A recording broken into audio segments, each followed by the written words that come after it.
E eu convivi com uns episódios não tão legais, assim, na minha infância, que me marcaram profundamente. Tanto positivo quanto negativo.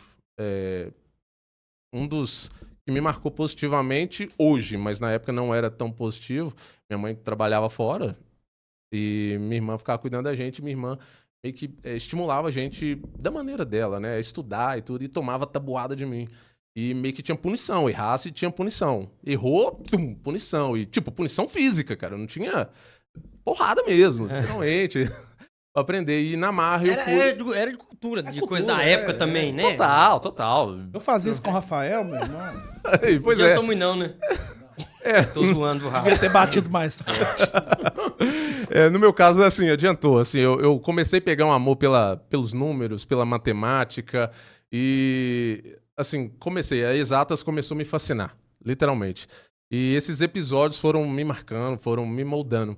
E eu lembro que, assim, de primeira a quarta série, eu estudava numa escola de bairro fraquinha. Terrível, assim. Você via, assim, era comum ter briga em porta de escola, aquele negócio, aquela rivalidade, aquela coisa toda. E eu lembro que quando minha primeira oportunidade que minha mãe teve, ela mudou a gente de escola. E uma amiga dela conseguiu a gente mudar de escola.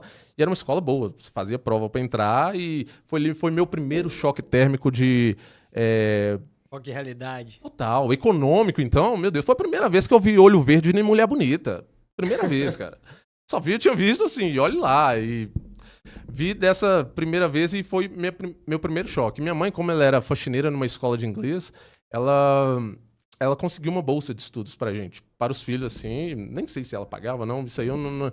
E acabou que eu saí da escola, dessa escola que já tinha um mix, né, de classes econômicas, e eu ia para essa aula de inglês.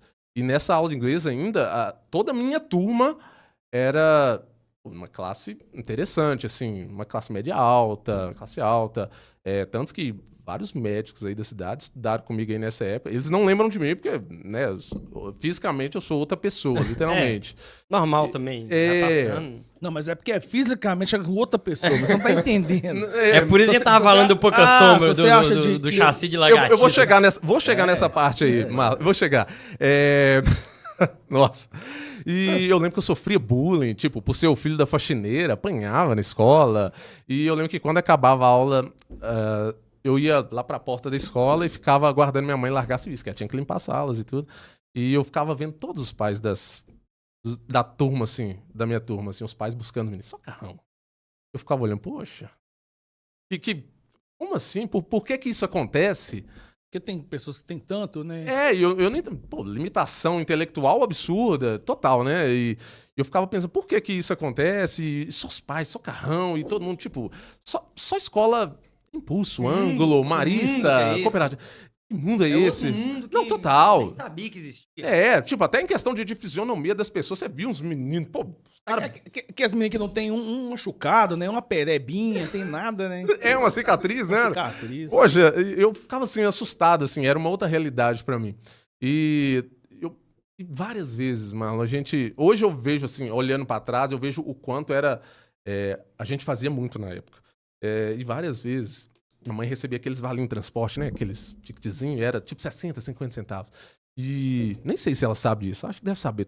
Mãe, se não souber, desculpa, tá? Vai saber agora. Várias vezes a gente pegava o vale transporte pra trocar por alguma coisa pra comer. Que eu vi os meninos lá no inglês, lá na escola comendo, e a gente não tinha dinheiro em casa.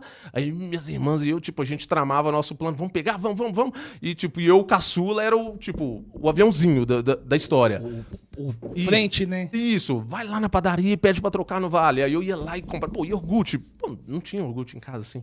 Aí comprava leite com Toddy, esse tipo de coisa. E várias vezes eu voltava do inglês, como a gente meio que surrupiava os vales, acabava antes da hora. E às vezes, aí a gente meio que pagava o preço, eu ao menos pagava o preço depois, tinha que voltar de a pé. E era uns 7 km. Nossa. E eu 9, 10 anos, 12 anos. Mãe sabe, que se ela não soubesse, ela ali não... Com certeza. E voltava de a pé. Não, aprender. assim, mas na época, na minha cabeça ela não sabia, nem sei se sabe, né? Tá sabendo agora. E a gente voltava de a pé, dava mais ou menos uma hora e pouca de caminhada. Hoje, assim, você vai mensurando, você vai, meu Deus.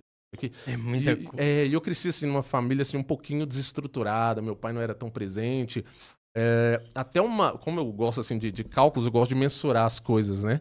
E eu lembro que eu via meu pai, tipo, uma vez por semana, e tipo, de 40 a 1 hora, 40 minutos a 1 hora, assim, por semana. Então dava, sei lá, 4 horas por mês que eu via meu pai, então acabava que não tinha tanto... Diferença, né?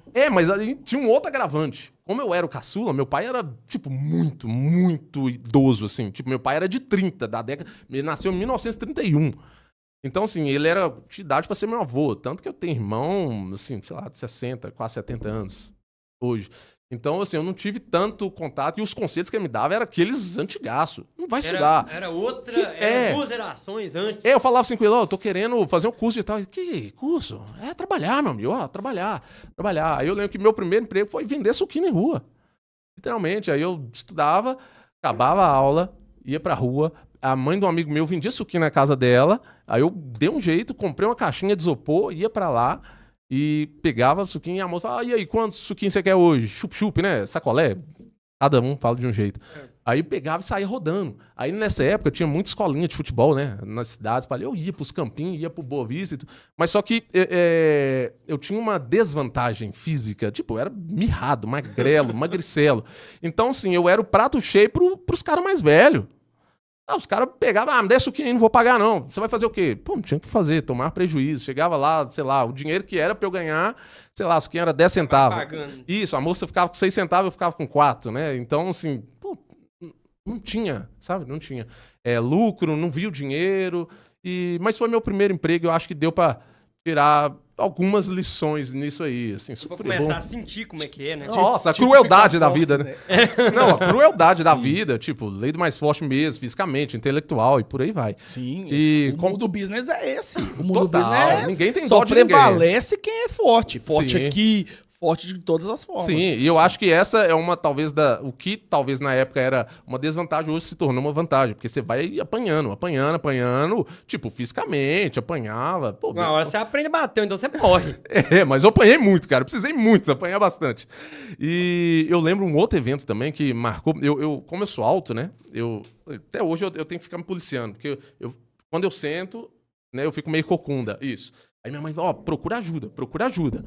E aí comecei a trabalhar, aí mudei de ramo. Aí eu consegui um emprego de auxiliar de padaria. Aí era auxiliar de padeira e começava a cobrir ali, trabalhava tipo de sábado a domingo, começava a pegar serviço ali 10 horas da noite até 6 horas da manhã no domingão. E era de menor ainda, mas era o serviço que tinha. E eu acho que antigamente tinha nada de menor. Não. Eu acho que a gente foi a última geração privilegiada com isso, de poder trabalhar enquanto você era de menor. Sim. Óbvio, existe os pesares, né? Sim. Muita gente já começa a interferir na escola e tal, Sim. mas assim, a gente veio de uma época que você podia aprender. Sim. Então, quando você fazia 18 anos, você já tinha uma ou várias profissões. Já tinha tomado lapada até, meu filho. Já tinha tomado chicotada até. Aí eu lembro que numa dessas eu procurei ajuda. Era magricelo. Eu, dessa altura, sei lá, 1,85 m, pesava 58 quilos. Cara, é uma coisa assim, absurda. Magricelo mesmo. E fui procurar ajuda.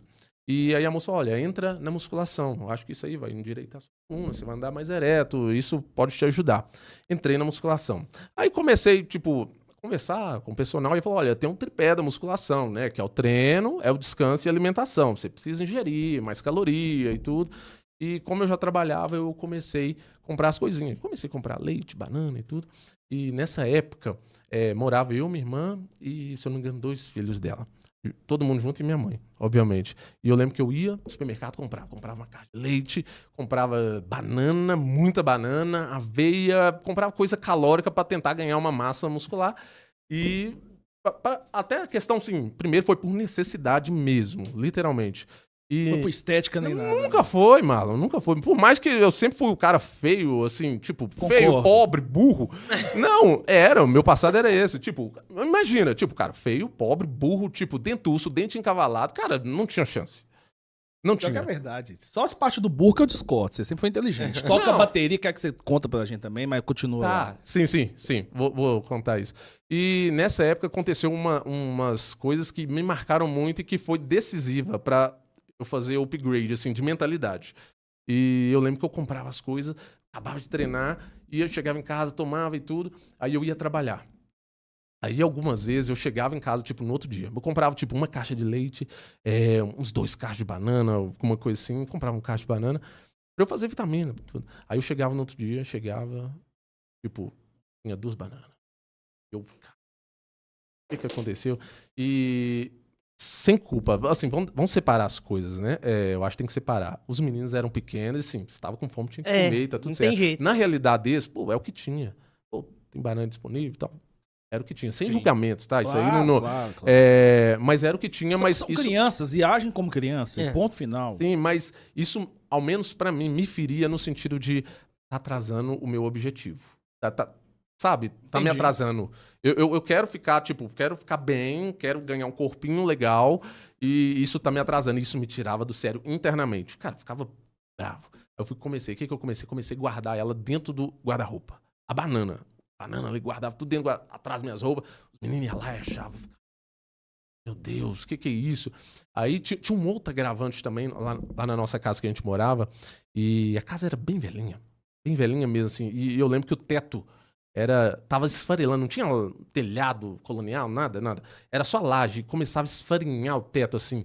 Parecia que não foi feito com qualidade, começava a esfarinhar. Então, assim, desde que eu me entendo, o teto saía esfarelo. Então, várias vezes eu dormindo, tipo, 2:30 da manhã, eu acordava com o farelo do teto caindo. Caía pedaço de concreto, literalmente, né? Casa toda. Isso me marcou muito, porque isso se tornou meio que o meu natural, o meu ambiente natural. E era terrível isso, cara. E olhando pra trás, né? Porque na época, tipo, pra mim era...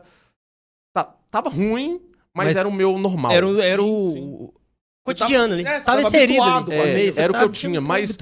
aí eu me lembro várias vezes, acordando de madrugada com o teto caindo, tipo, na sala. Caindo no quarto, tipo, da minha irmã, no quarto da minha mãe. Caindo, tipo, vida que segue. Pô, e ninguém preocupado em colapsar, em cair tudo de uma vez. Só cair uns pedacinhos. A gente sempre falava, mas tipo, vamos vivendo, vai dar certo. Não vai acontecer, não. E várias vezes, caía em cima de mim, eu acordava e tipo, fazia...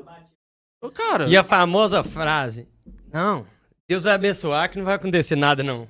Segue o jogo e tudo, e acordava no dia, cabelo sujo e tudo, e segue o baile.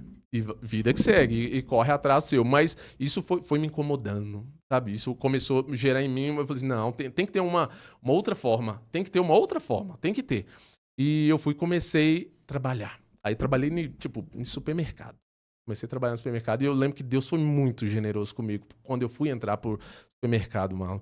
Eu lembro que eu fui fazer entrevista e a entrevista era para embalador, porque eu não tinha escolaridade, não tinha currículo legal. Era para embalador, era a vaga que tinha, eu falei, vou para embalar. Mas só que uns 3, 4 dias antes de eu saber da entrevista, eu comecei a pesquisar na internet, como se comportar numa entrevista. Como passar que você é alguém de confiança. Comecei a estudar isso. E eu falei, como me tornar uma pessoa que as pessoas vão querer contratar. Eu comecei a estudar isso, mas, sabe, fiquei obcecado por isso. Aí chegou na entrevista, a moça falou assim, olha, eu tenho essa vaga aqui para embalador, é um salário mínimo, é isso e isso, mas eu tô vendo seu perfil, eu queria te fazer uma segunda proposta. Eu falei assim, pode fazer, fica à vontade. E ela falou assim, olha, eu tenho uma outra vaga aqui, eu sei que você não tem experiência, mas eu quero uma outra vaga e o salário é tipo, é 1,5. Um era um salário, o outro era 1,5. Tipo, pra época eu já tava... Eu tô bonito. E era pra auxiliar. Isso aqui, com o tempo, você pode ter um aumento e tudo. E eu falei assim, meu Deus, é oportunidade. Eu aceito. Ela falou, não, mas você vai ter que ter uma disposição, aprender e tudo. Eu falei, não, sem problema. E deu certo. Fui contratado para essa vaga. Nesse meio tempo, eu lembro que eu tava namorando e aconteceu meu primeiro bilhete premiado. Meu primeiro bilhete premiado, que eu chamo, cara. Foi... Tava namorando e minha namorada na época fazia engenharia. Mas a doida. Hã? O pessoal da turma de engenharia aí vai... Enfim, e... Assim, por descuido nosso, ela engravidou. Eu novinho, 19, 20 anos ali. Engravidou e eu falei, meu Deus. E ali foi meu... Eu falo bilhete premiado porque eu ressignifiquei isso, mas literalmente premiado. Mas na época eu falei, meu Deus, como... Assim, eu tinha uma expectativa que, tipo, vai ter problema, vai ter gasto, você vai ter que demandar tempo. Financeiramente, você vai ter que ter tempo. E tudo, mas sempre esse planejamento sempre é superado pela realidade.